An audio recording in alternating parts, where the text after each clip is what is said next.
чи я.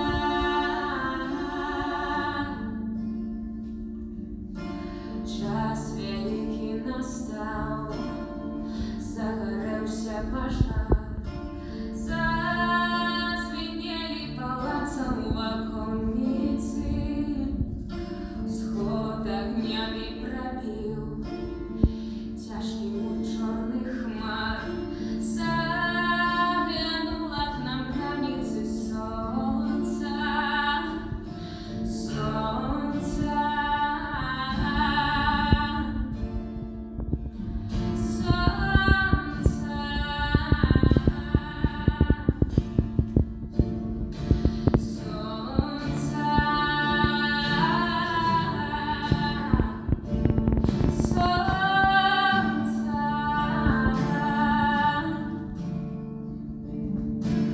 Над землею поплыл новый радостный